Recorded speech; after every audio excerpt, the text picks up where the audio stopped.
Mirëmbrëma dashur miq. Ja ku jemi prapë neve sot. Olsi po më bënte kritika për qëndrimin në kamera, më thotë që jam edhe i shëndoshur. Votoni, është i shëndoshur Gashi apo është i shëndoshur Olsi? E para kjo. Përpara se të fillojmë dekodifikimin gjeopolitik lindjes mesme dhe të gjithë gjërat që po ndodhin. Do flasim për shumë tema sot, do flasim për deklaratën e ish agentit të CIA-s Georgios Kyriakos, i cili kishte deklaruar për një media që Greqia dhe Shqipëria do përdoren si vende kolonizatore të kolonëve izraelit pasi të shkatrohet Izraeli. Ky është plani. Do flasim edhe për Ramatullahun ton, i cili vazhdon të kritikojë Gardën Revolucionare dhe Ayatollah Khamenein, duke harruar që është edhe ai vetë një Ayatollah nga ana tjetër, nuk është se ndryshon shumë nga Ayatollahu, nga armiku i tij, por edhe për çështjen e Kosovës. Kosova që tani më është futur edhe ajo në rol kundër Iranit dhe vazhdon ajo me kritikat ndaj Gardës Revolucionare. Për të gjitha këto do flasim me Olsi Yazixhiun dhe do përpiqemi që t'i shpjegojmë sipas mënyrës tonë. Mënyra jonë nuk do të thotë që është më e drejta, por është një nga shumë këndvështrimet që mund të ketë një ndodhi. Ju jeni të lirë të mendoni si të doni dhe të jepni argumentet e tuaj kundër këtyre që neve do flasim sot. Është e gjithë e drejta ju e botës, nuk ka si lloj të vërtete absolute. Në momentin që juve do të dëgjoni nga unë apo nga Olsi apo në një njeri tjetër në trup podcast se kjo është e vërtetë absolute, ta dini që kemi probleme mendore. Olsi, përshëndetje i dashur. Sa është ora nga Malajzia? Jeni në 6 orë mas juve? Po tani është ora 4:45 PM. Domethënë e masditës. Në vakt ishin dije, po jemi në pasdite, ndërsa te ju besoj duhet të jetë ora 10:45 e mëngjesit. Po, në mëngjesit. Ja pra, që na ka bëj interneti, kjo teknologjia këtë të mirë ka Olson. Po t'ishim para 100 vjetësh nuk do mund të flisnim bashkë me njëri tjetrin. Sot të pakën e kemi maksimumi do të çoja ndonjë kartë dhe kartë kur të vinë pas 6 muajsh. I dilte lëngu. do t'i dilte lëngu. Kështu kam patur një stërgjyshin timun që shkoi në Argjentinë, edhe i shkreti shkruante letra, po në kohë të verit, edhe kur vinin letrat e tij kishin kaluar me muaj të tërë. Por sot jetojmë në atë që profeti Muhammed ka parashikuar në hadithet e tij, që është Ahirul Zaman, ku ka thënë profeti që në fundin e kohës do të shkurtohet koha dhe distanca. Domethënë ka qenë e pa imagjinueshme jo para 100 vitesh, por erdhe para 30 vitesh, që domethënë unë që jam këtu, domethënë jam në cepin tjetër të botës, jam këtu, ku mbaron toka, prit që jam këtu nga ana tjetër, kurse ju jeni aty në Evropë dhe teknologjia na ka mundësuar që të bëjmë abrakadabra, sikur tek ajo pralla e Hirushes me 7 xhuxhat, ku ajo shkonte në pasyr dhe i thoshte o pasyr kush është më e bukur në botë, dhe pasyra i tregonte Hirushen. Është mrekullia, por edhe sherrri i kohës tonë, ku planeti ynë është bërë shumë i vogël, distanca është bërë shumë i vogël, dhe ne kemi mundësi që të përçojmë idetë tona në kohë dhe në hapësirë, që për njerëzit që kanë qenë para nesh kanë qenë të paimagjinueshme. Domethënë, kështu gjërash kur ne dëgjojmë historitë e profetëve, të Krishtit, të Mojsiu që i flet Allahu, të Muhamedit alayhis salam, që teleportohej, çohej në qiellin e 7 e tjerë, njerëzve për gjeneratat para nesh duheshin si pralla dhe të pamundshme, po sot janë të mundshme. Unë mund të hypi avionit nga Kuala Lumpur dhe për 10 apo 11 orë jam në Stamboll, për 1 orë e gjysmë jam në Tiranë. Domethënë, më shpejt vihet nga Kuala Lumpuri për në Tiranë sesa nga Vermoshi në Konispol. Jo, se ti egzageron çik. Egzageron çik vlla. Se nuk do Se tani Vermosh Konispol, nuk do 2 metor. U ka bërë tunelin Belinda tani edhe shkoni direkt dhe jo. Po si të duket kjo? Si të duket kjo deklarata këtij Yorgos Kyriakos? Ti ish agenti George. Ky është një nga personazhet më interesant të Amerikës sot. Ky është personi i cili në kohën e administratës Bush nxori në media programin e torturave që kishin amerikanët në Irak. Ky është personi që ekspozoi dhunën që bënte administrata amerikane në atë kohë, torturat në kampin e Abu Ghraibit dhe kampet të tjera, dhe për këtë arsye John Kyriakon e hoqën nga CIA dhe edhe burgosën. E futën në burg me burgosur krimesh të rënda. Biles Johnny ka shkruar edhe një libër shumë interesant, How I Survived in High Security Prison, si unë mbijetova në një burg të sigurisë së lartë. Biles ka dhënë edhe intervista që tregon që personat me cilët e mbyllën Johnin ishin vrasës, pordhunues, sadist, kriminal, njerëzit më të ulët njerëzimit. Por Johnny është një hero në Perëndim, nga që Johnny apo Jani, ndoshta emrin origjinal mund ta ketë Jani, se Johnny është grek.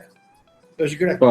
Dhe Johnny ka filluar punë në CIA që në 1996, për informacionin e opinionit publik shqiptar, ka qenë i njohur i George Tenetit. Se që ty në CIA duhet kishe lidhje.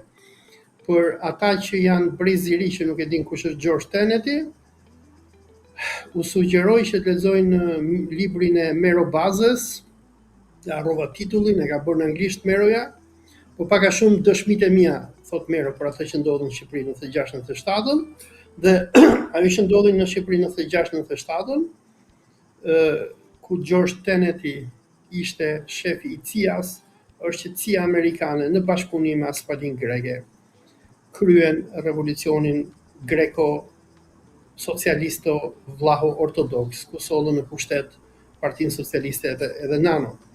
Dhe John Kyriakou ka filluar punë në CIA që në 1996 ka qenë në jug të Shqipërisë, nuk e di pse ka qenë, por di që bosi i tij, që ishte grek gjithashtu, George Tenet, ishte personi që kryen ngritjen e Vorjo e periodëve në jug të Shqipërisë, që planet e Greqisë atëre ishin edhe coktimi i Shqipërisë, pushtimi i Shqipërisë nga grekët, por do duhej kërcënimi i kryeministres turke në atë kohë Tansu Çiller dhe i Turqisë që kërcënoi Greqinë me sulm ushtarak, që nuk ndodhi ngjarje e Shqipërisë. Pra, ky është një person shumë interesant, dhe më pas, pasi e nisi karrierën e tij me CIA-n në Shqipëri, më pas ky ka qenë një nga shefat e antiterrorizmit në Pakistan. E ka nisur karrierën e CIA-s në Shqipëri?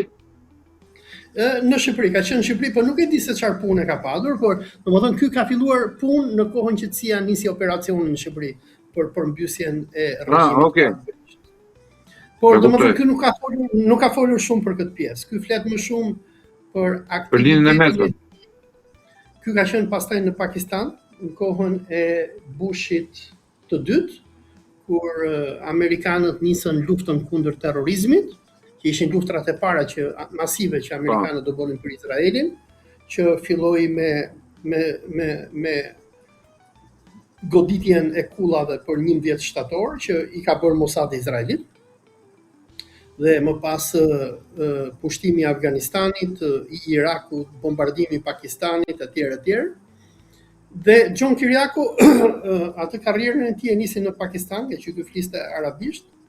Ky ka qenë njëri që shkonte nëpër xhamira, domethënë ka qenë sikur këta spionët e policisë Gladys Nanos të antiterrorit, ku arriti që të infiltrojë Al-Qaidën dhe ka arrestuar shumë musliman që donin të luftonin kundër Amerikës. Pra domethënë në një moment ky ka qenë heroi i Amerikës, po në sensin e keq, domethënë bënte lojën e ndyrë të Mossadit izraelit dhe të administratës Bush. Por ky u prish me administratën amerikane në momentin që e kuptovi krimet masive që po bënin amerikanët, sidomos në Irak, me burgun e Abu Ghraibit, me vrasjet masive, përdhunimet. Dhe ky domethënë është bashkohësi asaj që bëri edhe Julian Assange më mbrapa, i cili nxori video që tregonte se çfarë bënte CIA, si vrisnin njerëz, dhe ky ka qenë pjesë e atij networku spionërisht të CIA-s që u rebeluan kundër qeverisë amerikane dhe ndër të tjera nxorën me ato që njiheshin si rendition flights. Rendition flights ishin fluturime sekrete që bënte CIA, ku rrëmbenin njerëz nëpër botë, i rrihnin, i torturonin dhe pas i vrisnin.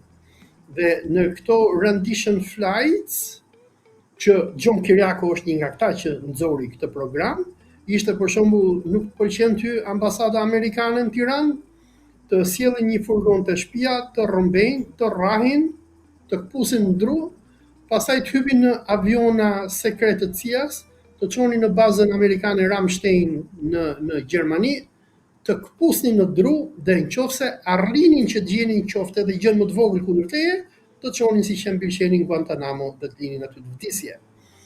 Dhe John Kiriakou u shpall armik i qeverisë amerikane kur ishte i pari që doli dhe foli për këto tortura që po bëheshin. Dhe për personat që janë të ri dhe nuk mbajnë mend, se unë jam terrorist me CV të vjetër, unë jam domethënë në listat e shikut që kur kam qenë biles se kisha një intervistë para te me një gazetar, edhe po e pyese atë ku ke studiuar, më thotë gazetaria në Tiranë, tha. I thash unë jam mundu të futem te gazetaria të jepja mësim, domethënë që vit 2003-2004.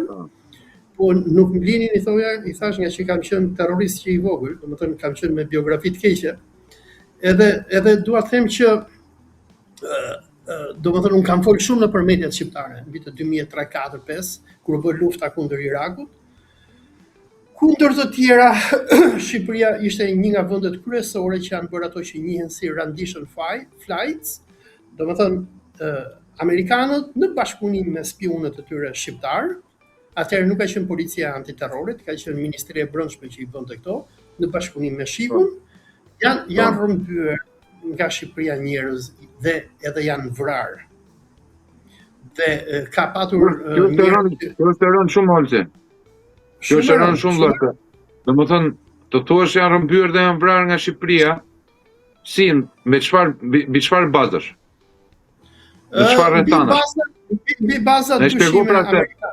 To ngrem pastaj pretendime që neve afusim kod vlla, kupton se vrasin, publiku është pak sensitiv te kjo pjesa. Jo, po këtë na ka thënë Irani nëse ne jemi te grupi i Iranit, harrohet që tha ai Altini te ajo intervista, tha është grupi i Iranit që ka po antiterrori, Ajatollah vlla, bë direkte mesazh mu i di unë gjitha. Tani çka ka ndodhur? Se këta që ka vrarë CIA faktikisht kanë qenë armiqtë e Iranit atëherë, se këta ishin njerëz të vllazërisë muslimane, apo ca ishin të Al-Qaidës. Për shembull, në vitin 2002-2003 kam harruar se u plaka tash, është vrarë një arab që jetonte në Shqipëri, që punonte me që vran Lavatriçe? Bravo, e vran Lavatriçe dhe Teoxhaku. Teo Xhaku e vran në sy të gruas së tij që kishte 7 zanë, kupton ti? Ja lanë fëmijët jetim, se edhe e vrau Artan Didi, që Rama më pas e mori nga Amerika, nga roje që punonte në Amerikë, e bëri shefin e policisë, po Didi iku prapë, duket ka filluar prapë roje në Amerikë. Dhe domethënë, ky është një rast. Pastaj ka raste të tjera antarësh të vllazërisë muslimane. Tani vllazëria muslimane janë këta që morën pushtetin në 2011 me Mohamed Morsin dhe rrëzuan Mubarakun. Por politika amerikanëve në atë kohë ishte që duhet mbështesnin me do e mos Egjiptin, sepse Egjipti kishte paqe me Izraelin dhe Izraelit i interesonte që në Egjipt mos vinte demokracia, dhe gjithë ata që kundërshtonin qeverinë egjiptiane në atë kohë shpalleshin terroristë. Dhe Egjipti në bashkëpunim me CIA rrombente këta anëtarët e vllazërisë muslimane në gjithë botën, sigur i rrëmbyen edhe në Shqipëri, i çonin në Egjipt pa gjyq ose me ato që quhen kanguru courts, me gjyq kot, domethënë ti ke shar Mubarakun dhe ke shar paqen e Egjiptit me Izraelin, nxjerrën gjyq ushtarak, dënon me vdekje, varun militar. Dhe ka patur shumë që janë rrëmbyer nga Shqipëria në të kohë. Për personat që duan më shumë informacion, i sugjeroj që të shkojnë në bibliotekën kombëtare të lexojnë një libër nga personi që sot punon në shkollën e bashkuar Ministrisë të Brendshme Xhavit Shala, që në atë kohë ka qenë shefi i shikut në Elbasan, dhe ka qenë një nga personat që ka drejtuar këto operacione, sikur ka qenë edhe Fatos Kilosi dhe të tjerë. Dhe dalim te Gjon Kiriaku. Kur Gjon Kiriaku tregoi se dëgjoj, nuk është problem, domethënë në asnjë gjë personale me këta spionërit Fatos Kilosaj, Xhavit Shala e tjerë. Po shumë nga gjërat që këta kanë bërë kanë qenë ilegale, antidemokratike, se ti nuk kthen dot një person, se ka konventa që Shqipëria ka firmosur kundër dënimit me vdekje e tjerë, ti nuk rrëmben dot një qytetar, ti çosh në për vende diktatoriale, ku ata shkojnë vriten. Sepse Shqipëria ka nënshkruar konventa kundër dënimit me vdekje, e para. E dyta, njerëzve u njihet e drejta e azilit. Për shembull, Londra sot është vendi ku ke azil kërkuesit më të mëdhenj botë të vllazërisë muslimane që janë larguar nga Egjipti për shembull, apo nga diktatura, apo nga Arabia Saudite, apo nga Emiratet Arabe. Por Shqipëria si një republikë kukull dhe servile sigurisht edhe sot, ka pa të bërë për amerikanët të njëjtat krime që bënte edhe sot, dhe mbaj mend kur vjen president Obama në pushtet, pasi ikën Bushi, me sloganin e tij Yes we can, po ne mundemi, president Obama në të kërkoi falje për torturat që kishte bërë qeveria e Bushit më herët, po në Shqipëri doli Pandeli Majko, i cili ka qenë kryeministër në kohën kur bëheshin këto rrëmbime, e doli edhe mbrojti Dick Cheney dhe këta ekstremistët amerikan për krimet që ata kishin bërë. Sigur në Shqipëri të kishte demokraci, Pandeli Majko do duhej të arrestohej për bashkëpunim ilegal. Nuk e ka monopolin e dhunë shteti o Olçe. Neve në drejt kushtetuese kemi mësuar që shteti ka monopolin e dhunës, vëlla, shtetet gënjejnë. Inteligjenca për atë është, edhe për të gënjur, edhe për të, si thua, për ta manipuluar opinionin publik, edhe perceptimin publik. Domethënë manipulohet për shkak të. Manipulohet kinse për të shmangur një fatalitet. Pra neve po i përdorim këto metoda që të shmangim një fatalitet. Po, ama është diçka që nëse ne pretendojmë që jetojmë në demokraci dhe në një republik ligjore, politikanët nuk dalin dot mbi ligjin. Domethënë, sikur Shqipëria të ishte një shtet ligjor, Edi Rama nuk e merrte dot ta grabiste ishullin e Sazanit dhe t'ia falte një hajduti që fut, sikur është Xharet Kushneri. Dhe këtu dua t'i përmend opinionit publik rrëmbimin e Imam Abu Omarit në Milano. Ky imam Hasan Mustafa Osama Nasr, i njohur si Abu Omar, ishte egjiptian, ka qenë në Shqipëri, ka punuar me këto shoqatat që shpërndanin bima. Më pas lëvizi në Itali, u martua në Itali, por qeveria egjiptiane e akuzonte për xhihadist. Ja kërkojnë Italia i thotë sorry, nuk ua japim dot sepse ai më duket ishte rezident apo qytetar italian atë kohë, nëse keni diçka mund vini në gjykatat tona. Dhe çfarë bën CIA amerikane në 2003-shin, është koha kur edhe Shqipëria bënte këto rendition flights me Pandeli Majkon e Fatos Nanon.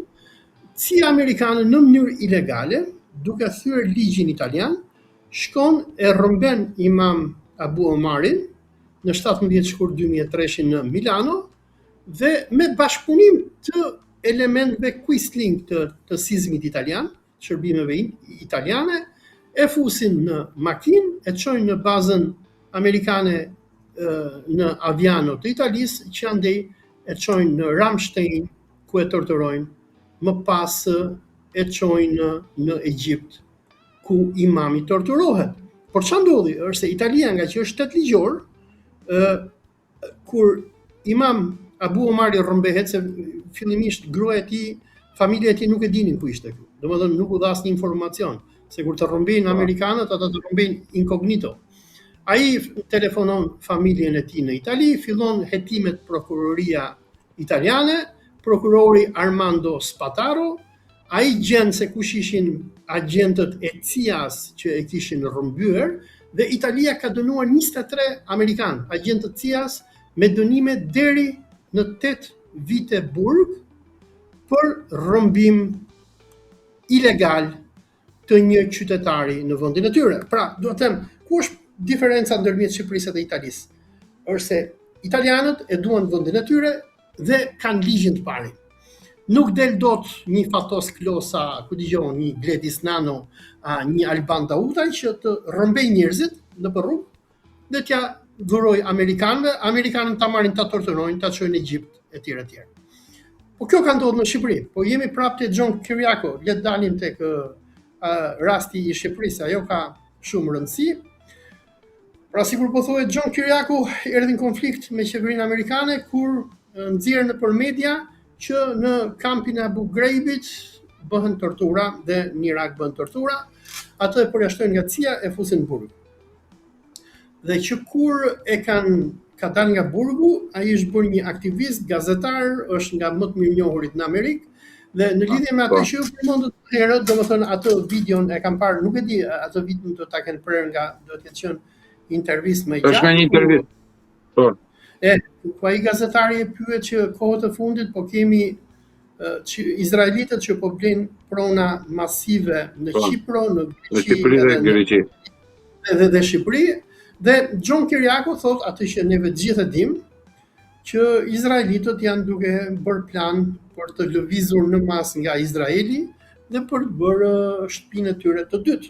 Dhe domethënë ne kemi thënë, duket e kam thënë edhe këtu në emisionin tonë, që në nëntor të vitit 2024, Edi Rama kreu atë që nuk e ka bërë as mbreti Zog, as Enver Hoxha, as një person në historinë, as Haxhi Shamili nuk e ka bërë, që shkoi në OKB dhe bëri thirrje të hapur, i tha i bëj thirrje gjithë izraelitëve që të vinë vendosen në Shqipëri. Është e bardha në xez, është marrë shënim po të futesh në arkivin e OKB-s, është aty që kryeministri i Shqipërisë i bën thirrje izraelitëve që të vinë vendosen në Shqipëri. Domethënë kjo është pak a shumë një deklaratë e Balfurit 2.0. Për personat që nuk e dinë çfarë është deklarata e Balfurit, është deklarata që ministri i jashtëm apo Foreign Secretary of Great Britain bën përpara Lordit Arthur Rothschild në shkëmbim të lekëve që Rothschildët do t'i jepshin Britanisë edhe Amerikës, që të fitonte luftën kundër Gjermanisë edhe Perandorisë Osmane, ku si pasojë këtij pazari me Rothschildët, britanikët nënshkruajnë dokumentin që quhet Deklarata e Balfurit, ku thotë që qeveria britanike ndërmerr iniciativën që do të krijojë një shtëpi për izraelitët, for the Jewish people në Palestinë. Deklarata viti 1917. Fast forward, viti 2024, tani nuk kemi më ministrin e jashtëm të Britanisë, as ministrin e jashtëm të Shqipërisë, por kemi vetë kryeministrin që shkon në OKB, thotë, i ftojmë çifutët që të bëjnë shtëpinë e tyre në Shqipëri. Dhe shqiptarët në këto momente janë tamam si arabët, edhe më keq se sa arabët. Janë sigur ata beduinët e Laurencit të Arabisë, që amerikanët dhe britanikët i quan një pederast, se ka qenë pederast ky Laurenci i Arabisë, i cili me ambasadorin britanik Henry McMahon që ishte në Kairo, që i thot Sharif Huseinit, po u bot me neve, ne do t'ju mbështesim, ju do bëni atë kalifatin e madh arab etj etj, dhe si përfundim i futën atë arabëve, që deri sot e kësaj dite Izraeli i vret si pula. Dhe shqiptarëve kjo i ndodhi në nëntor të vitit 2024. Edi Rama shkoi në OKB dhe i bëri thirrje izraelitëve që të vendosen në Shqipëri, dhe John Kiriakou, një person që di gjëra më shumë se sa Rama, një person që ka punuar me Gjosh Tenetin, ai di me instancat më të larta të inteligjencës botërore. Ai thot, po ka një projekt që do vinë në Greqi dhe në Shqipëri. Po pse në Greqi dhe në Shqipëri? Sepse Greqia dhe Shqipëria janë nga vendet më të bekuara të Evropës. Se çifutët po duan hikin edhe në Gjermani, mund t'i japi, ku dëgjon, Hanoverin, mund t'i japi Gjermania çifutëve. Po ç'a duan Hanover aty bie bor të këput dimri, të këput bora, kurse Allahu e ka bekuar si Shqipërinë si Italinë. Se Shqipëria me Italinë janë vendet që Allahu thot në Kur'an "Watini wa zaytun", pasha fikun dhe pasha ullirin. Në ato vende që rritet fiku dhe ulliri, ato janë vende të bekuara, sepse kanë klimë shumë të mirë. Se kanë patur oferta që futët gjatë përpara luftës parë botërore që t'i çonin në Madagaskar, t'i çonin në Argentinë, por ata preferojnë vende me klimë të mirë dhe mesdhetare, dhe pas Palestinës, Shqipëria dhe Greqia janë vendet më të mira. Për fatin ton të keq, shqiptarët nuk lexojnë histori. Dhe rrinë merren me mua, më thonë mu, jo, ky ka thënë Skënderbeu i hypi Kalit, hypi Gomarit, por di Kali. Unë po i them, hap një syt, Milet. Po del Rama, po sjell Xharet Kushterin, po i thot merre ishullin e Sazanit, e këta rrini i bin gjoksit. Ky thot Otomani, thot, ky anti-shqiptari, ky Gabili, na thot neve, ore, shikoni mor Sazanin, më shikoni shtëpitë tuaja se çfarë po ndodh. Po nuk e mori Sazanin, nuk e shiti dot Sazanin. Ju prishën pazaret. Po jo, problemi është se kanë ngel nga që u aprishi Irani, Allah bin bereqaber se në rroft ai Imam Ali Khamenei, inshallah çon Allahu në xhenet, se u aprishi Irani planet. Se mos ishte bërë lufta 40 ditore, Xharet Kushtneri me $2 miliard që mori nga fondi sovran i Arabisë Saudite, se ishte lek arabi, lek qyt, ai ishte KÇK, kapçat kapësh, do ta kishte marrë Sazanin. Vlla, unë mendoj që ishte komplet diçka tjetër ajo që e pamundsoi. E pamundsoi këtë NATO, vlla. Domethënë ishte mbi vendosja, jo NATO ndërhyrje drejt për drejt, po ishte mbi vendosja mbi interesa strategjik NATO-s. Pra ti nuk mund të marrësh dot një ishull i cili bashkë me gjirin e Vlorës janë pjesë e interesave strategjike të NATO-s. Dhe nuk mund ta përdorësh dot për hoteleri dhe për kazino. Se më e çmendur ai ishte që kazinoja do ishte në Serbi, lekët do merreshin në Serbi, vlla. Po këta të pasurit do vinin mishur.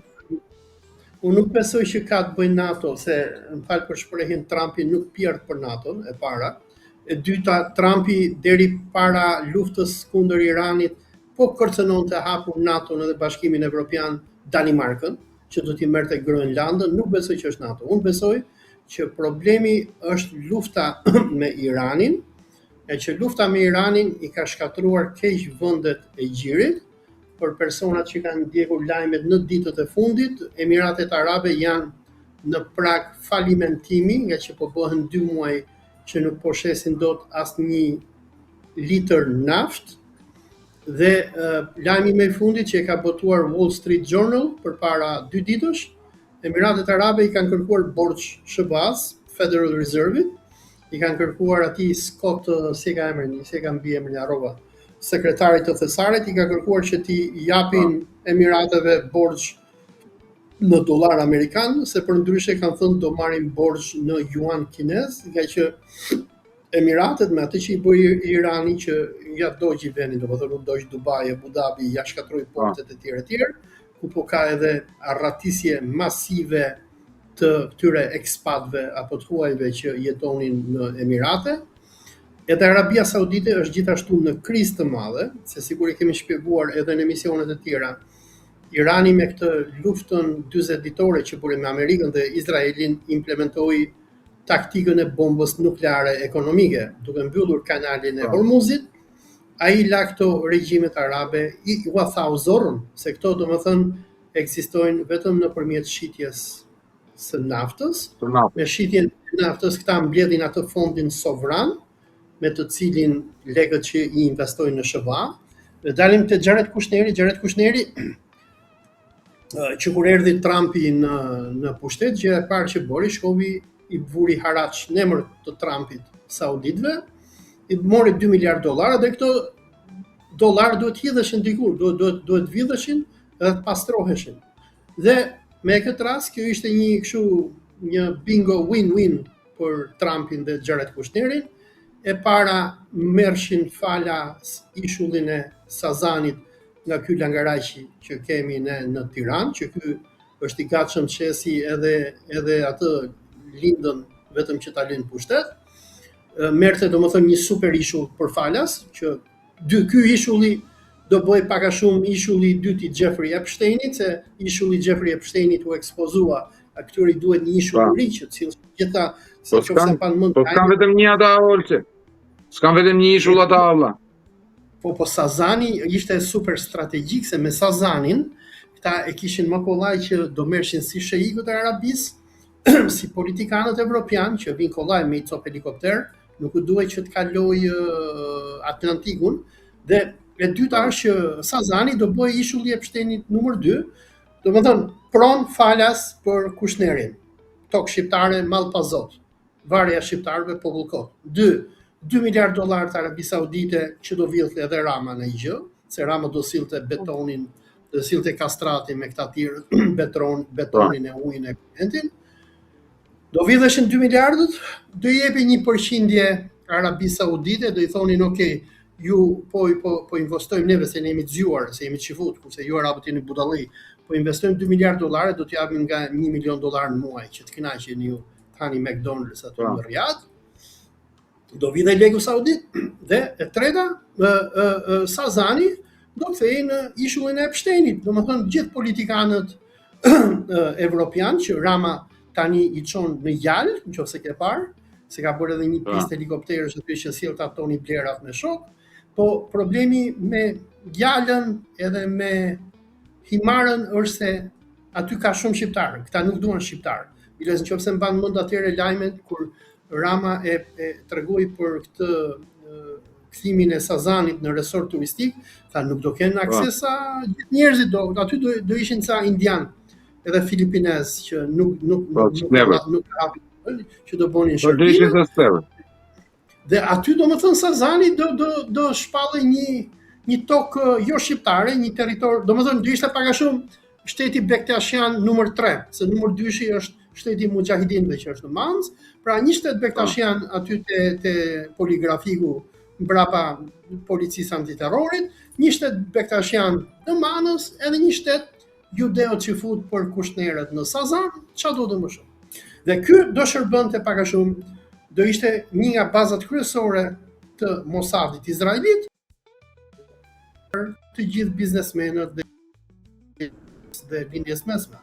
Dhe Rama do ishte pak a shumë Jeffrey Epsteini, i cili do i priste me helikoptera gjithë këta pasanikët që do vinë nga gjithë bota, ku Mossadi do t'i filmonte edhe do t'i çonte aty që shkonin me vajzat vogla shqiptare 15-16 vjeç.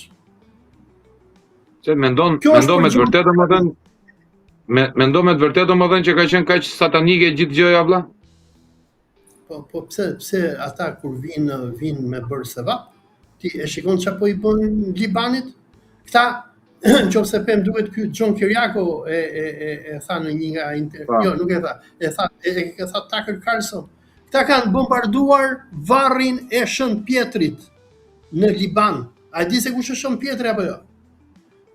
Shën Pjetri është apostulli kryesor i Jezu Krishtit. Kristianizmin e themeloi Pjetri. Vatikanin e themeloi Pjetri. Dhe Pjetri ka varr në Liban. Ja kanë bombarduar varrin. Ja kanë nxjerr ato kockat zgupthi nga varri. Ku kanë mëshirë ta? Projekti këtyre. Dhe pse nuk ka reagim vëlla? Dhe pse nuk ka reagim për këto? Domethënë reagimi i botës kristiane vëlla, reagimi i botës i popullit kristian, i popullit musliman. Se nuk ka si lloj reagimi. Keni Tritan Shehun ju aty që nga Sheh dhe Dervish nga Gjirokastra, me babën e vet që e ka pat bashkëpunëtor me italianët, që është bërë, thot janë bë katolik, edhe thot rroft Izraelit, ka drejt Izraelit thot. Le të bëjnë namin. Kush do reagoj? Edmond Spau. Kush do reagoj? Edi Rama, ta ulan balla. Ata, domethënë është një fakt shpend që duhet ta pranojnë shqiptarët. Personat që i kenë në parlamentin e Shqipërisë sot janë ose agent të agenturave të ndryshme, që i kanë futur aty dhe i mbajnë, ose njerëz të shitur, që nuk duan fe dhe kom dhe atë dhe. Ti e pe se çfarë ndodhi në parlamentin ton kur Rama shpalli Iranin shtet terrorist, nuk pati asnjë opozit. I vetmi që prehu opozit ishte ky Redi Muçi i Lëvizjes Bashkohur, që këta janë idealist për mendimin tim, po vetëm ai. Lëvizja Bashk. Lëvizja Bashk, vetëm ai reagoi. I tha atyre orë, tha mregull, tha do ta shpallni Gardën Revolucionare Organizata Terroriste, no problem. Po pse nuk po shpallni dhe IDF-in Izraelit, që ka bërë gjenocid, që e njeh OKB-ja, që e njeh gjykatën ndërkombëtare penale. Çfarë po ndodh në këtë vend? Dhe e njëjta gjë që ndodhi aty ndodhi edhe në Prishtinë. Lajmi i madh, domethënë në 2 ditët e fundit, duke nxjerr Radio Evropa e Lirë etj, edhe Parlamenti Albin Kurtit kanë votuar, nuk e di sa vota kishin, 86, nuk e di, pro 0 kundër. Domethënë problemi është që si në Shqipëri, si në Kosovë, politikën nuk e kanë patriotët, nuk e kanë addetarët, nuk e kanë njerëzit që kanë pak humanizëm. Për fatin ton të keq, personat që kontrollojnë si politikën e Tiranës, si të Prishtinës, janë agent të imperializmit amerikan. Domethënë, në vitin 2003 pa i mendur, kur ka bërë Nano... Kur ka qenë ndryshe mol? Kur ka qenë ndryshe, sepse iku, më thënë, e di si m'duket më kjo, hiqa lenës veja prengës. Do më thënë, që përna intereson se që forme ka agentura, se duhet punojnë për agenturat huaja, pa kërënci ka në Izraelite, Amerikane, Iraniane, Ruse, Serbe. Dgjoj, ka qenë ndryshe parlamenti shqiptar në vitet 90. Në atë kohë ke patur njerëz si Petrik Kalekula, si Abdi Baleta, që e diqnin parlamentin kur prekej interesi kombëtar i Shqipërisë. Dhe në vitet 90, ky Berisha që ne shohim sot, që i thot lepe peqja amerikanëve, Edi Rama domethënë jo të kryej shtetin Bektashian, po sigur domethënë ti sjelli Mossadin izraelit edhe të hedhi bombën nukleare në Tiranë, po thot ambasada amerikane mirë po bën, Berisha do thot shumë mirë po bën. Sepse problemi me Berishën dhe atë që duhet jetë opozita, në Shqipëri këta janë qenë i rrahur. Këta i rrahën shumë keq amerikanët 96-97. Dhe ky Berisha që është sot, dhe kjo Parti Demokratike që është sot, e cila kur erdhi në pushtet në vitet 90 kishte shumë patriot, shumë besimtar, ka patur njerëz sikur Sabri Koçi, sikur Hoxh Xhaf Kavaja, se ishin muslimanët ata që e ngritën Partinë Demokratike. Ka patur burra, ka patur shumë nga ata që tani më nuk janë më dhe kanë vdekur. Por sot që ti të hysh në parlamentin e Shqipërisë, emri yt më parë duhet kaloj në ambasadën amerikane. Dhe unë e kam provuar vetë, për shembull kur ka patur zgjedhje në Shqipëri, zgjedhjet e vitit 2021 kur unë isha në Shqipëri, atëherë domethënë pati persona që i thanë Berishës ora merre fute këtë Olsia Zezgjiun për kandidat për deputet, Berisha kishte frikë. Ka frikë. Unë futa me partinë e Kujtim Gjuzit, unë vari petën se edhe ato vota që fitova mi vollën, unë e dija që do mi vidhnin. Por muhabeti është se duhet të kesh një parti që të futesh, tani ti e di për këtë punën e partive se kur vin zgjedhje. Unë e kuptoj edhe nuk të kuptoj njëri më mirë se sa unë. Këta persona që kanë jo se kur vinë edhe zgjedhjet, ti që të futesh emrin tënd për kandidat, ose do të jesh agjent, që të sjellë ambasadën italiane, franceze, gjermane, ose do të jesh hajdut me shumë lek, domethënë se që të kandidosh, kryetari i partisë kërkon 500.000 euro, 200.000 euro që ta vëjnë emrin në listë. Unë u habita në zgjedhjet e fundit se si Altin Goxhaj arriti të futej në listën e PD-s, por edhe Aulon Kalaja, por për fatin mizerie të shqiptarëve nuk fitoi. Domethënë Unë nuk e di, domethënë shqiptarët edhe kur ikin në votime nuk dinë se ka fitojnë, ku dëgjon. Po edhe ato vota që bëhen ti e di që votat e neve në Shqipëri s'ka demokraci valla. Shqipëria nuk është Iran. Në Shqipëri votat shiten 50 euro, një thas. E di pse nuk ofruan neve, se më është ofruar dhe mua, let fare për të futur kandidat valla. Sepse ishte mbyllur pazari me listat e po ishte mbyllur pazari me listat e mbyllura burr. Ne thjeshemi dekor. Hajde futun dekor kur ti je rrezikshëm. Po jo s'ke mundsi, po nuk e mundsi me praktike se nuk mbulon dot zonën. Po s'mbulove dot zonën, nuk ke dot pritshmëri mbi votat atje valla, se duhet edhe ti mbrosh. Tani ne jena të vegjël, po s'jena idiotë burr. Atëherë kur ishin do me bë luftë. Vendos të rinjt në listë sigurt, edhe futi këta dinozaurët që kanë vota gjasme, na bëjnë si në qinça, 35 vjetë sigur po zilë në hallet e Shqipërisë, lenë të hapër, ta shikojmë sa u vlen lëkura, as si votë se marrin, nona e vetë si voton. Normal. Po ti shiko Tritan Shehun apo një gamor me brirë që ky e vot parin e listën e Gjirokastrës, gjithë populli djathtë, ata që urrejnë Ramon shkojnë votojnë edhe futet ky gamor në parlament. Kuptonte? Dhe në Shqipëri nuk ka demokraci, kjo problemi, se me këto listat e mbyllura, i bie që ti nuk e çan dot gardin aty. Unë mbaj mend kur janë futur atëre me partinë e Gjuzit, u futën me partinë e Gjuzit se kishin frikë me marr tjerët. Kuptonte? Gjuzmo, kupton? Edhe e disa mysliman më kanë marrë në telefon nga gjithë Shqipëria, e më thonin Olso të kemi votuar familjarisht. Po kuptohet që aty domethënë po spate edhe persona që mos i besoj shumë shqiptarëve se shqiptarët ashtu thon kemi votën familjarisht, por e di veti Rama. Me ti veti Rama, Olsi, nuk të di kaq naivu po. Po jo më e di. Nuk të di naivu. Unë kam parë vetë atëherë kur ishte në 2020-21-shin, ka qenë njoni me emrin Medats, po ja them mbi emrin, këtij Medatit e futi Rama për Izraelin e futi në burg në 2016. Qofse më mend në nëntor 2016-s, kur Izraeli, më po ja them emrin në burg, Medat Hasani, se ka qenë edhe kështu nga këta që shkuan forca speciale, shkuan në Afganistan.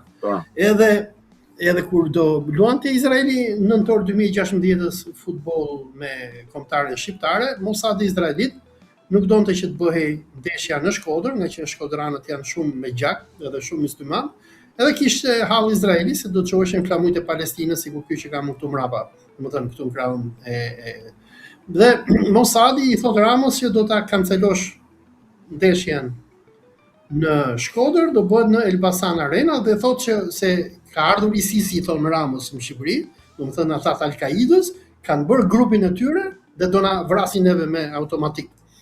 Ramos i legend që është, ja jep gjithë sigurinë e vendit Izraelit, arreston 150 besimtar musliman gjithë vendin, hyn muslimanëve nëpër shpira, biles 2 prej tyre nga Kavaja unë edhe i kam intervistuar, i hyri policia në mes natës, ja çuan nonën në spital njërit se ja trembën, domethënë se këta janë bashibozuk, kjo policia antiterrore, këta janë idiotë, këta janë dallkauk. Edhe u bë nami në Shqipëri dhe u akuzuan 4 veta. Bekim Protopapa, Mehdi Hasani, Gjezairi Fishti edhe ai i harrova një tjetri. Këtë Hasanin e shkret, e mbajtën një vit në burg, se tha se Mosadi jep edhe emrat e celulës së Al-Qaidës Ramos, domethënë këta janë me Al-Qaidën, që do na vrasin neve, i mbajnë këta shkretët, ky Bekim Protopapa, ky ishte doktor, e heqin nga puna të shkretin, edhe e heqin nga puna, ja shkatrojnë jetën, i mbajnë një vit në burg.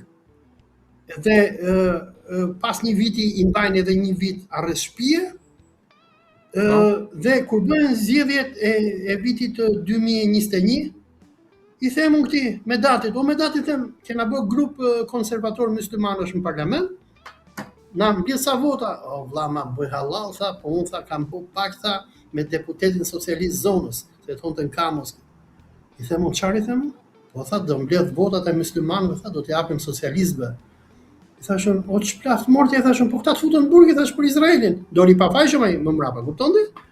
Po këta janë shqiptarët vëlla, këta janë muslimanë, domethënë ti i fut në burg, ti i shkel familjarisht, Edhe thonë bab. Ai që të rreth të do, Olti, ai që të rreth të do, vëlla. Bravo, kupton? Po ata që të rrafin në pëner, e kupton në bërë Enver Hoxha, tu në gjatë tjeta. Akoma kërkojnë në Enver Hoxhën në bërë, nuk harrohet i parje. Ai që të ashtu i pari nuk harrohet, vëlla. Me sa duket, e po bindemi tani, nuk e se nuk po bindemi, po dhe më dhe ne të gjithë aktorët tanë politik po përpiqemi të gjejmë Enverin. Po. Por, unë kam një kuriozitet, dhe më thënë. Po, më thuj. Kam një kuriozitet. Që po bëhet me atë ngushticën e Hormuzit e bërë, se kemi rënë shumë qetësi.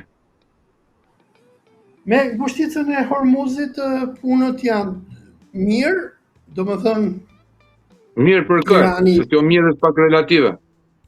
Janë mirë për Iranin, do më thënë. Irani ka blokuar tregtin e naftës botërore. Iranianët e hapën ngushticën e Hormuzit për para një 2 ditësh, 3 ditësh kur ishte, do më thënë. E hapën si kur quhet anglisht goodwill, do më thënë, për të treguar amerikanëve, okay, po u lëshojmë pe. Por amerikanët që kanë çuar marinën amerikane në detin e Omanit, kësaj që bën iranianët ju përgjigjen duke rrëmbyer në datë 19 një anije iraniane, Tuska, e cila po vinte nga Kina duke sjell mallra për Iranin. Irani e quajti këtë një pirateri, premtoi për hakmarrje. Garda revolucionare thotë që goditi edhe me dron këto luftanijet amerikane në detin e Omanit, por çfarë bëri në si kundërpërgjigje, Garda revolucionare iraniane ka bllokuar në këto momente totalisht ngushticën e Hormuzit, gjë që po sjell rritjen e çmimit të naftës nëpër botë. Dhe sot presupozohej që në Islamabad të Pakistanit të bëheshin bisedimet apo negociatat e radhës ndërmjet Pakistanit, ndërmjet Iranit dhe Amerikës për zgjatje të armëpushimit.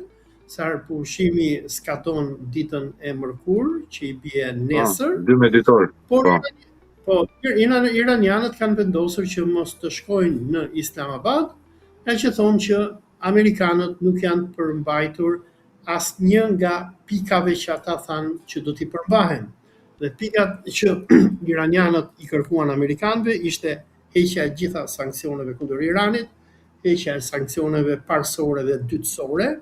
Me parësore do thotë sanksionet e drejt për drejt amerikane, dytësore me Republika Bananesh, sikur Republika e Diramës që e shpall Iranin në shtet terrorist.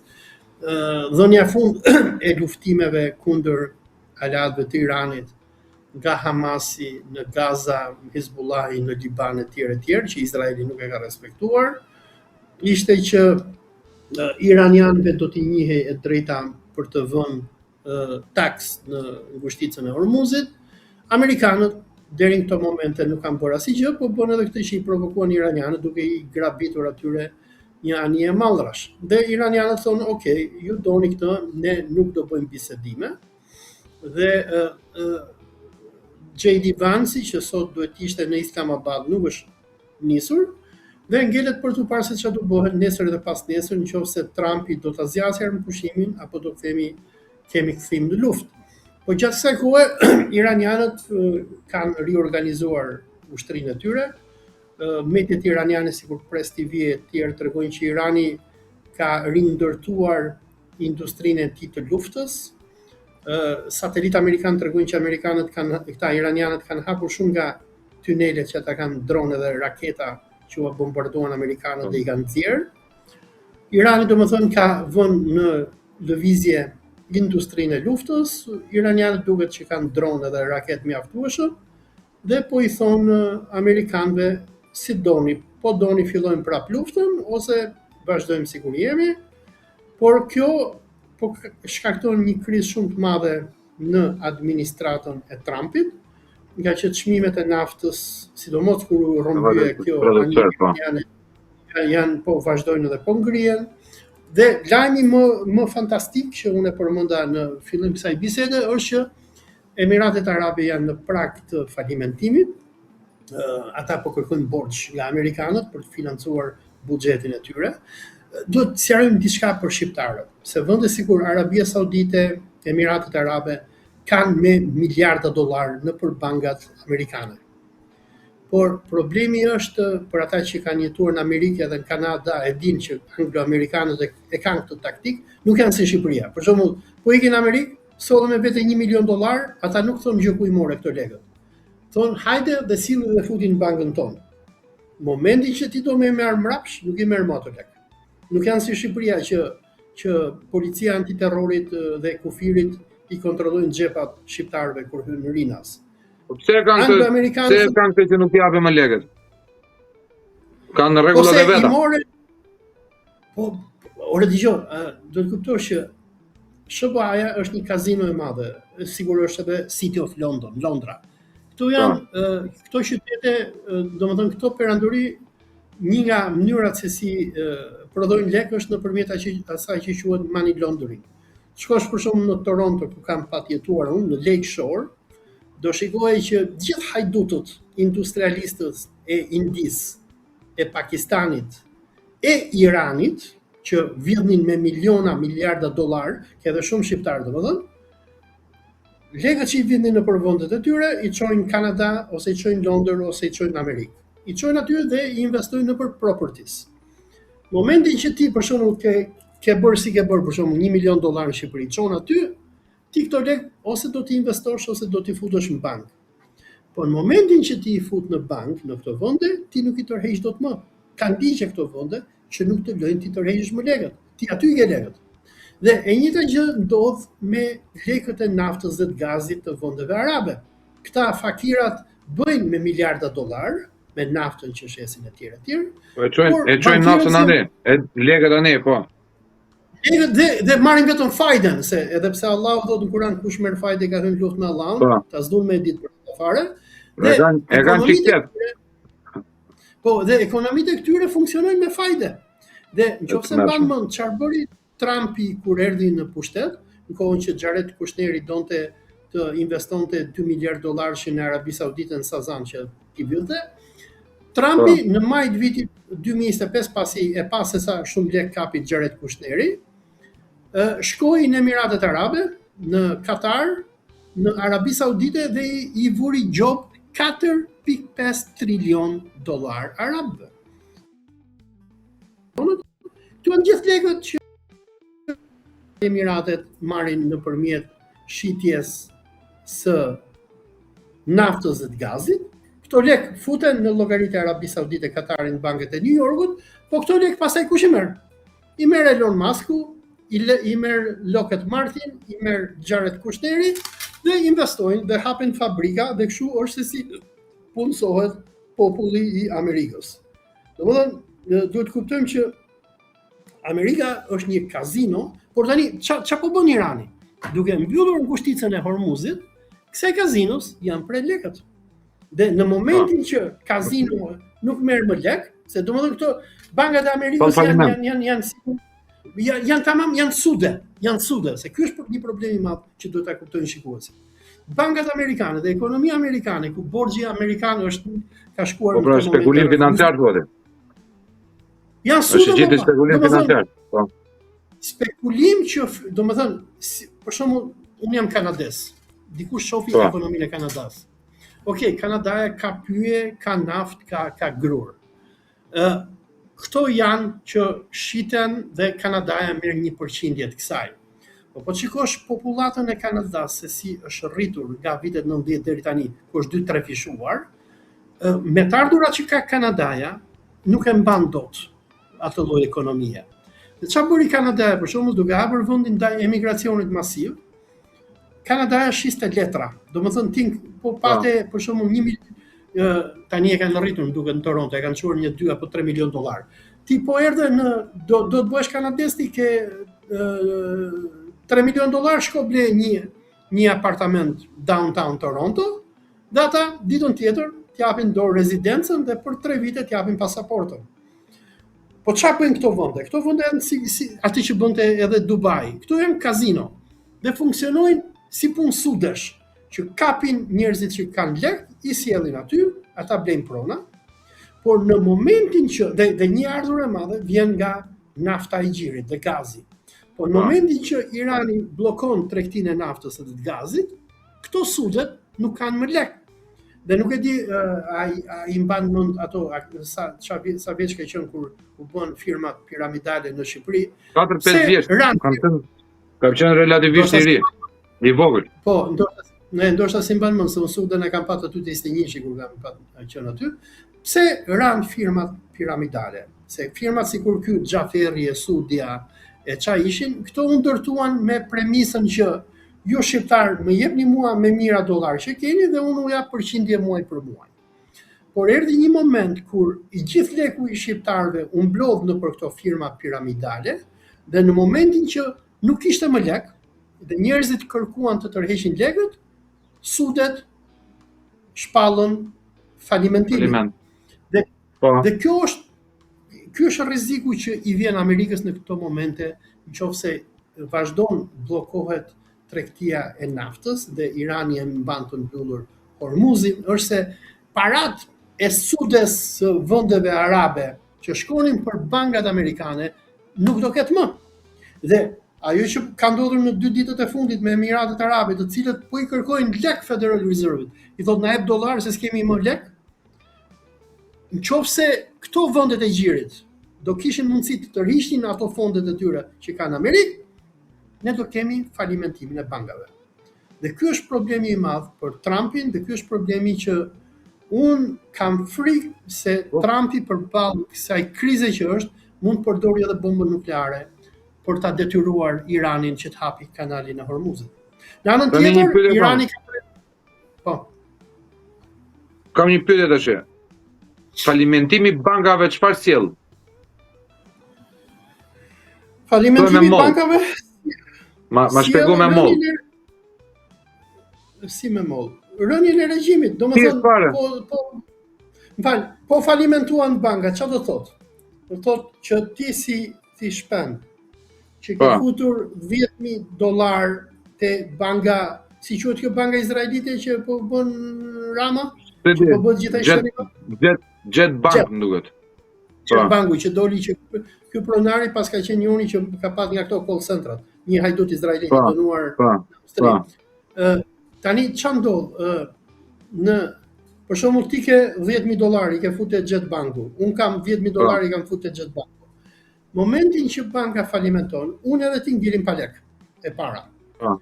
Momentin që unë edhe ti ngelim pa lek, ne s'kemi buktham, nuk kemi lek të financojmë bizneset tona etj, sepse ekonomia kapitaliste është e ndërtuar mbi qarkullimin e paras. Dhe nëse Jet Banku shpall falimentin, popullin e ka paniku, por jo vetëm popullin, por edhe investitorët. Se kështu është si ran këto firmat piramidale. Firmat piramidale në vitin 96 ran nga paniku që e zuri popullin. Se kur populli e pa se kush ka qenë nga këto firmat e para, më duket ka qenë Sudia që shpalli falimentin, njerëzit ju vërsulën këtyre kompanive të tjera piramidale për të tërhequr lekët. Kush pati ndonjë mik tërhoqin ndonjë lek, po 95% e shqiptarëve i humbën lekët. Dhe ç'a ndodh po falimentuan bankat? Ndodh ajo që ndodhi Amerikës në vitet 1930, gjatë kohës së depresionit. Gjatë kohës së depresionit, kur filluan bankat të falimentonin, populli shkonte nëpër bankat të tërhiqte lek, bankat nuk jepshin më lek se s'kishte më lek. Dhe do të kuptojmë diçka tjetër, që bankat në vetvete janë skema piramidale. Domethënë, unë po e zëm jam Jet Banku. Unë jam zionist, jam shoku Xharet Kushneret, jam hajdut. E kam Ramën, e kemi Ramën me video duke bo seks me çunat vegjël edhe e mbajmë peng për shembull. I themi Ramës, Ram do na japësh ti neve licencën që do hapim Jet Bankun në Shqipëri. Rama tani na shërben neve, nxjerr ligj në parlament, thotë kush shqiptar thotë ka më shumë se 10.000 euro në shtëpi, është terrorist i financuar nga Irani, do t'i rrëmbehen lekët dhe duhet t'ia marrim lekët, t'ia konfiskojmë. Ose përndryshe ju duhet t'i çoni lekët në Jet Bankun. Dhe kështu shqiptarët i zë paniku, ne i çojmë gjithë lekët tona te Jet Banku. Ti çon 50.000 euro, unë çoj 100.000 euro etj, e themi o mashallah, Jet Banku na jep edhe i kartë krediti edhe janë në rregull. Tani, Jet Banku duke i mbledh gjithë të lekët tonë, po e zëm bën $1 miliard. Po me këto $1 miliard, tani Jeti fillon edhe hyn në treg, fillon blen prona, blen uzina, blen ujësjellsa, blen rrugë që të na taksojnë neve. Po këto blerje që Jeti bën, nuk kushton $1 miliard, këto kushton $10 miliard. Por Jeti thot, mos u mërzisni se ne jemi bankë elektronike, ne u shkruajmë numrin. Ne kena $10 miliard. Kusheti ti e OSHE-ja, po të privatizoj unë, po t'japun $1 miliard, japin një lesh japin OSHE-s, po ja shkruajnë numrin aty.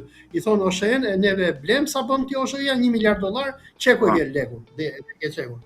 Dhe kështu është se si bankat bëjnë magji ku prodhojnë lek duke mos patur lek. Do të thënë nëse çarkullojnë me lekët tua. Çarkullojnë me lekët e gjithë në neve. Bravo, por këto lek pastaj i shumë fishojnë duke mos i patur nëpërmjet interesave. Po. Dhe tani çfarë bëjnë këta? Kur do e blejnë këta për shembull OSHE-n, apo do ta blejnë ujësjellsin e Tiranës. Kur e blejnë, pse e blejnë këta OSHE-n dhe ujësjellsin? Sepse këta e dinë që OSHE-ja dhe ujësjellsi janë glop që milen, që mbjellin popullin. Ti nëse mbanon neve pagonim për ujë në Tiranë në vitet 2000 lek, sot vetëm taksa paguajmë 20.000 lek. Dhe gjitha këto lek janë që i vjedhin këto, që i mbjellin këto bankat. Dhe kjo për shembull Jet Banku, kur investon për shembull $1 miliard te OSHE-ja, kalkulimet e saj janë që unë duke u zhytur shqiptarëve me breza, këto $1 miliard unë do t'i bëj në 5 vjet apo në 10 vjet, dhe mua vetëm do më shtohen legët. Por në momentin që një sistem e kap kriza dhe popullin e kap paniku, dhe unë edhe ti themi që kjo Jet Banku këta janë mafje izraelite, pronari është call center dhe ne shkojmë tërheqim lekën nga Jet Banku, në atë moment vjen momenti që Jet Banku s'ka më lek. Dhe në atë moment Jet Banku mbyll sportelet, falimenton, dhe gjitha këto pare që Jet Banku ka premtuar palëve të treta e tjerë, nuk ekzistojnë më. Dhe si OSHE-ja, si ujësjellsi, si gjitha këto që quhen utilities, falimentojnë, populli ngel pa lek, dhe gjithë neve që kënaqeshim se kishim 100.000 euro, 200.000 euro në bank, një ditë bukur, gdhihemi që kemi zero. Gjitha lekët tona janë zhdukur, dhe ky pronari i Jet Bankut po t'jetë i zgjuar, i ka marrë dhe ka bler një ishull ku dëgjon, një ishull afër Epsteinit e tjerë, jeton jetën e tij i lumtur, dhe lekët i ka investuar në pronë apo në flori. Se vetëm në këtë mënyrë është se si ruhet paraja. Se paraja që ne kemi sot është një copë letër, është një iluzion. Po. Nëse do nga inflacioni. Po, nëse miq doni ti ruani paratë, sidomos se ka qenë ndryshe në kohën e komunizmit. Atë po mendoj, vetëm flori mund t'i bësh. Vetëm flori ose prona. Ose prona, por sepse kjo është ekonomia e financimit të kapitalizmit perëndimor. Se ka patur ndryshe ekonomi sistemi islamik, ndryshe ka patur ekonomi sistemi socialist. Në sistemin socialist ti u paguaje për atë që punoje. Shtëpinë ta jepte falas shteti. Ushqimin ta siguronte shteti. Shteti të gjente punë, ti jepte një rrogë që do haje buke, gjellë dhe pras, po do mbjetoje, kupton? Por punën e kishe të garantuar. Kurse në sistemin kapitalist sot ti ta shohësh shumica e shqiptarëve, se unë këtë bëj krahasimin e shqiptarëve sot me shqiptarët në vitet 80 edhe 90. Në atë kohë shqiptarët, nga që ishte shteti që i mbante, se edhe në vitet 90 ka qenë ajo ndihma sociale që i hanin njerëzit buke djathtë. Shqiptarët ishin shumë herë më burra, më të pavarur. Ndërsa sot në Shqipëri ti nuk jeton dot. Domethënë ti ke vetëm 3 mënyra se si mund të jetosh në Shqipëri. Një, ti je patronazhist, që të gjej qeveria një copë punë dhe të bëj legend edhe të çojë bashkia e Gjirokastrës edhe të infektohesh me sit, se këta këtë i bëjnë, domethënë shqiptarëve, i bëjnë gjithë me sit. Jo, më se nuk ishte e vërteta. Po mirë, po e them se shumë e diun e di. Nuk ishte e vërtetë. Se bëri testin. E di çfarë mendova ty? Për zotin mendova 18 veta pas ka plas orgjia aty vëlla, se s'ka mundsi. 18 veta është të mërshme. Po ti ke këtë borën që e bëri Rama deputete, nuk e di në mban mend para ca vitesh se mbajti një fjalim të famshëm ai që tha shkunthat e shtëpia këtyre tha na erdhën gjithë ta tha. Po, Joleza. Ishim atje tha po s'maj mend ku çova. Po ka qenë ky Tauland Muka u burr që e bëri Rama zëvendës ministër, ti e mban mend çka ka thënë atëherë. Kur i shkova Ramës sa zyrë tha më doli me brek o burr. Aty kryeministria është bordello o burr. Ai është. Domethënë, dalim te Shqipëria. Sot në Shqipëri ke 3 mënyra se si mbijeton. 1 ose të bëhesh patronazhist, të bëjnë me sit. 2, të hapësh në biznes, po hapo biznesin, ta marrin shpirtin, të vinë të vëjnë taksa, domethënë duhet të paguash taks për karrike, për miun, për leprin, për arushin. Kam një dentist aty në Shqipëri kur iki, më tha, "Mon Urso tha, po mendohem tha ti nga Shqipëria." Thashëm, po ti ke gjithë këtë biznesi, ai shumë i suksesshëm. Ora tha më grin tha me gjoba më tha. Gjoba e fundit tha, më vun mua gjop tha. Pse unë tha nuk kam trajnuar sekretaren time si të luftoj miun, e kupton ti? Ai dentist Miu. Sekretari do të bënte kurs si të luftohet miu. Si luftohet miu? Do të bënte po, do të shkonte në bashki që ta bënte. Kurse kursi tjetër do të ishte sekretari e tij të bënte kurs se si të ruante privatësinë e klientëve. Domethënë, kur unë t'i çoj email sekretares, ajo duhet të jetë bërë shkollë, si ta hapi, si ta lexoj emailin dhe të ruaj privatësinë time, se unë do i them sekretares do të heq një dhëm apo 2 dhëm, edhe nëse sekretaria e boton këtë lajm në internet, bëhet nami. Edhe më tha, unë tha po mendoj tha ti nga Shqipëria, më mytën. Domethënë, mënyra e dytë është hapësh biznes, po hapi biznes të mytën. Mënyra e tretë është shesësh mall. Po edhe po shite mall, do paguash gjoba ndaj policisë. Do paguash te policia se nuk ka bën dot ndryshe. Ose po nuk patë lekët, po nuk pagove, do të kapi i plot fuqishëm i zonës, po të kapi edhe ku dëgjon me 10 gram, 20 gram, do të nxjerrin gjithë media, do të bëjnë të tmerrshëm, u kap grupi i tmerrshëm një atyre që shisnin mall te myslimshyri etj. Do të fusin në burg, do të konfiskojnë shtëpinë, që ti shtëpinë e ke bërë kur ke qenë me lekë në emigracion, do ta shkatrojnë jetën. Domethënë, ose mënyra tjetër është hypi avionit edhe ik lërja vendin izraelitëve. S'ke çfarë bën tjetër. Je shumë motivues. Sidomos kjo shpreha fundit, kjo ishte motivimin maksimum. Kipi avionit dhe ik. Po tani shqiptarët nuk luftojnë vlla. Ky është problemi për shqiptarët. Domethënë, ti i ke burgjet në Shqipëri plot me njerëz që kanë hyrë në burg, pse ke qenë në rrugë edhe ke parat ka thënë çka ke emër, pse më shef. Ta thonë çka ke qeshef. Çka ke qeshef. Edi Rama vjen ta shëm shtëpinë, ta shëm biznesin. Kam patur një klient, kam patur aty mbrapa muzeumit, ishte i huaj shkreti. Investoi 500.000 euro. 500.000 euro.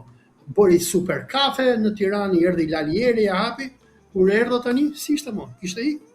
Sepse i prishi Rama gjithë investimin. Ku i kishte çuar ato 500.000 euro valla?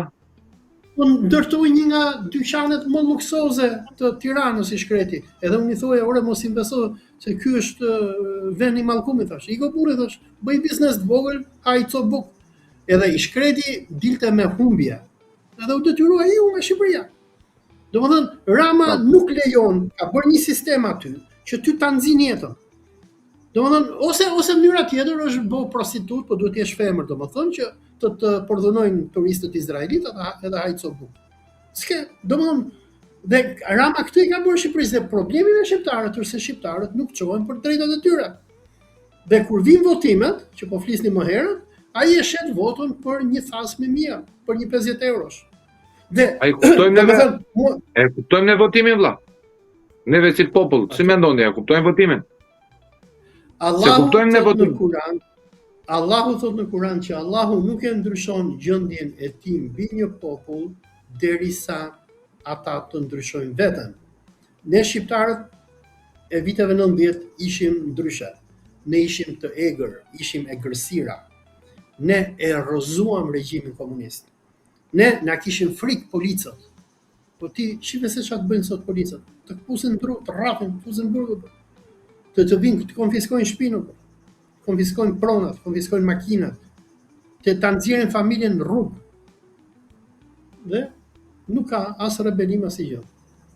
I ka mbushur Rama burgjet, domethënë burgjet po plasin. S'kan ku shkojnë me njerëz. Shqipëria është vendi që ka përqindjen më të madhe të burgosurve në Evropë. Ai vetëm kap e fut njerëz në burg. Shikoj, kap e fut njerëz në burg Olci, po nuk është se nuk ja japin votën vlla. Ka edhe fanatik. I ka edhe fanatikët e vet. Si guxon ti të shash Ramën.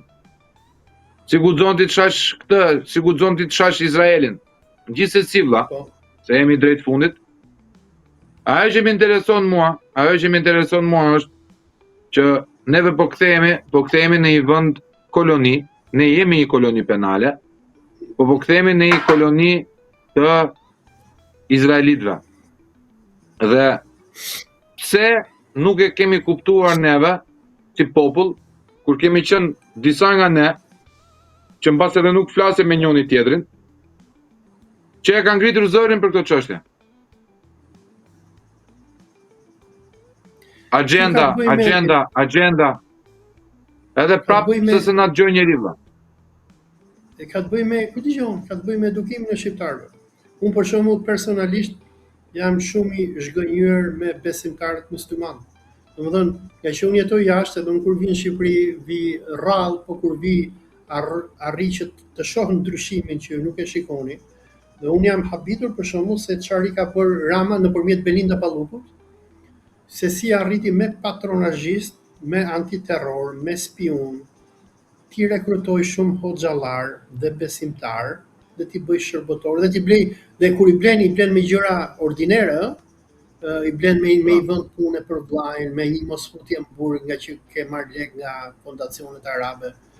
Edhe ku dëgjon, është për të ardhur keq, është domethënë dhe janë këta myslimanë që vuajnë, sepse sot në Shqipëri ke me qindra myslimanë në përburgje që janë të burgosur politik, që policia e antiterrorit i fut në burg, pse ke lavdruar Palestinën, pse ke shar Izraelin, pse ke thënë rroft Irani, ku dëgjon, pse ke thënë që futët mos të vinë në Shqipëri, pse ke thënë mos bleni hurma izraelite, i kapin i fusin në përburgje.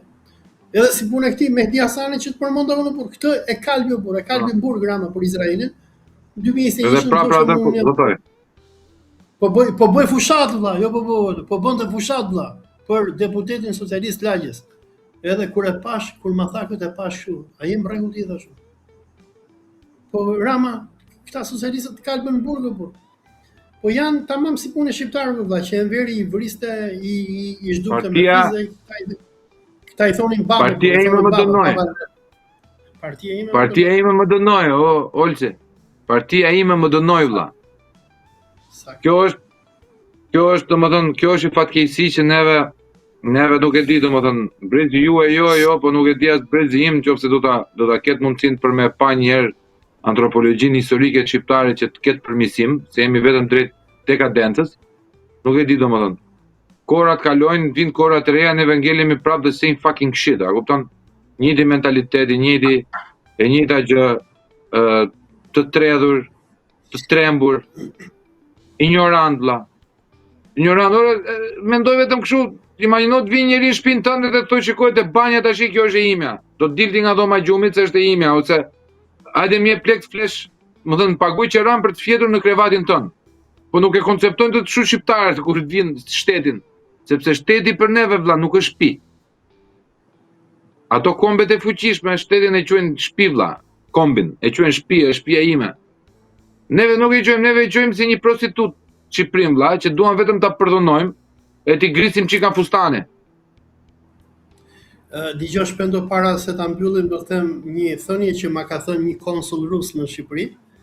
Ma ka thënë, duke në vitin 2020-2021. Në ato kohë ishte ngritur kjo rusofobia në për Evropë dhe Rama kuptohet kishte urdhëruar antiterrorin dhe kur e kam takuar këtë konsullin rus, kisha një 4 spiun të antiterrorit që po na filmonin. Po. Edhe i them konsullit, i them ti thras këtu, i them por të vinë me neve këtu në kavet në dëgjojnë. Jo, tha mos ta bëj incident diplomatik. Edhe më bëri përshtypje se më tha një gjë. Olsi tha, e di si është muhabeti, tha se rusët e njohin shumë Shqipërinë, se Shqipërinë rusët e bën. E bëri KGB-ja me Stalinin. Domethënë mos kishte qenë Stalini, ne do na kishte aneksuar Jugosllavia, nuk do kishte Shqipëri. Por këtë që po të them unë ty tani, kanë frikë ta thon politikanët tanë, si në parlament, si në për televizione. Thonë rroft Amerika, na do Amerika poshtë Rusia. Po Shqipërinë e bën rusët. Kombinatin e tekstileve Stalin ku rrita unë, e ndërtoi Stalini. Dhe dua të them, më tha një gjë, ti tha për çam vjen keq me Shqipërinë, më thuaj thash. Këtu tha s'ka më kom tha. Domethënë rusët kishin ardhur në konkluzion që në Shqipëri nuk ka më kom. Unë gjela i shtangur i thash, si i thash? Këtu tha s'ka më ndjenjë kombëtare tha. Shqiptarëve tha nuk i dhimbet tha vendi i tyre tha. Ne rusët tha jemi më të varfër se sa ju tha, shikosh në përfshatrat tona tha, por rusi nuk e shet atë dheun e tij. Këtu tha u vin të huaj tha, u marrin pasuritë tha, edhe nuk flet njëri. Por kështu ka qenë edhe Rusia në kohën e Jelcinit, se këta oligarkët zionistë si ky Khodorkovski e tjerë i blen fabrikat e Rusisë për i cop buk. Po do duhej që do vinte Putini që do t'ua merrte me dhunë zionistëve pronat e popullit rus dhe do ta ngrinte Rusin nga aty ku kishte rënë. Dhe rusët sot, ne shqiptarët na kuptojnë shumë mirë, nga që ata kanë kaluar të njëjtat tragjedi që kaluam edhe neve. Se ju shpend keni lindur vonë, po unë kur e vizitoja të Tiranën, qoftë atë zonën ku je ti, qoftë kombinatin, unë i njoh gjithë ato vende se unë aty jam rritur dhe jam lindur. Aty kanë qenë kooperativat tona, kanë qenë fabrikat tona, kanë qenë prona jone përbashkët. Sot i kanë zaptuar kush ka qenë i fortë, kush ka qenë gangster, kush ka qenë me parti. Ndërsa ata gangsterët dhe uqërit më të mëdhej na kanë marrë shtetin, na kanë marrë bankat, na kanë marrë shkollat, na kanë marrë kryeministrinë, na morën tani ministrinë e brendshme, na vjedhin xhepat tonë. Dhe nuk, domethënë Shqipëria na kanë vjedhur Shqipërinë. Shqipëria është kthyer një vend i huaj për ne, për fatin tonë të keq. Nuk është e çuditshme vëlla që ti vendosim pikat mbi i dhe të japim fund bisedës sotme, që do të marr. Nuk është e çuditshme që është ai postulatin në politikë ose në histori që disa kombe lindin, disa kombe vdesin. Ndoshta ka ardhur momenti që kombi jon është në gërhamat e fundit të jetës vetë historike, sepse nuk është se na vrau njeri, kur kemi pasur armiqë real që na është dashur me shkrep armën, edhe pse kemi pasur më të fuqishëm, më të sofistikuar me armë të gjitha, neve mbjetuam, ndoshta ku na u krijuan një ndjenjë rezistence. Armiku më të madh që pas kishim patur neve, që kemi vetë neve vëlla. Në versionin tonë më të keq, komunizmi shqiptar, ashtu siç u bë komunizmi hoxhist, e shkatroi komplet dinjitetin e shqiptarit dhe e përçudnoi si figurë, pra na zhvleftësoi, na degeneroi. Dhe këta që janë sot 35 vjet, 36 vjet më vonë, nuk janë asnjë lloj gjoje përpos se pjella e tyre. Olsi, të falenderoj shumë për këtë bisedë. Okej. Para se ta mbyllim thjesht dua të them që domethënë nuk jam dakord me ty nga që dëgjoj. Enveri me gjithë këqijat e tij. Por mua kishte patriotizëm. Unë nuk e di pse dolën kaq të ligj këta që dolën nga sistemi enverist. Pse dolën kaq? Sepse shiko për shembull Ramën. Shiko Ramën. Po pse nuk e shikon? Ramën. Po. Rama u rrit në blok. I shtynte karrocën e Enver Hoxhës. Rrinte gjithë ditën te vila e Enver Hoxhës. Unë nuk e di domethënë pse dolën kaq bukshkel këta njerëz, kaq bastard, por nuk them, domethënë mendoj që nuk ka fare Enveri. Se domethënë të paktën unë që e kam dëgjuar Enver Hoxhën, lexo shkrimet e tij. Me gjithë krimet që ka bërë Enver Hoxha, me gjithë ateizmin e tij e budalliqit e tjera, Enver Hoxha ka qenë patriot. Enver Hoxha ndërtoi Shqipërinë. Bashkimi Sovjetik. Unë mendoj një tjetër. Unë mendoj një tjetër. Ky shkatrim na e solli CIA në vitet 90, me gjithë këta tradhtarë që u sollën pushtet. Se ti shife domethënë që ty është në parlamentin e Shqipërisë, sot, duhet të jesh tradhtar, duhet të jesh njëri me dosje. Por nuk kalove në listën e ambasadës amerikane, ty nuk të zgjedh njëri. Pse nuk u fut Altin Goxhaj në listën e partë PD-s në Tiranë? Po pse kanë më shumë pikta Agron Gjek Marka e këta Gomerët e tjerë që i ke në parlamentet tritan shehet se sa Altin Goxhaj, po e përmend Altin nothing personal brother, është vetëm si shumë. Po. Pse? Sepse domethënë aty është qark i mbyllur valla. Domethënë aty duhet revolucion. Dhe këta që janë sot, që nga Rama, Berisha e tjerë, këta janë ata që tradhtuan Shqipërinë, se tradhtia e Shqipërisë nuk nisi sot, nisi në vitin 90, nisi në kohën e Gramos Pashkut. Pashkut kur u shkatruan uzinat, fabrikat, kombinatet, Shqipëria ishte vend si Kina, unë kam qenë në Kinë, unë kam qenë në Xinjiang. E ti Kina, këto telefonat që kemi ne, këto kinezërirat që i prodhon në për stabilimente që janë fiks sikur ato që kemi pagur në Shqipëri. Thjesht kinezët ruajtën bazën e tyre industriale. Shpend e mbyllën vllaj se u bë gjatë. Po. Dgjoj. Unë mendoj vetëm një gjë të fundit, mendoj që nëse këta janë bërë sot këta që janë, është se patriotizmi i Enver Hoxhës ka qenë totalisht i rrejshëm dhe nuk ishte baza.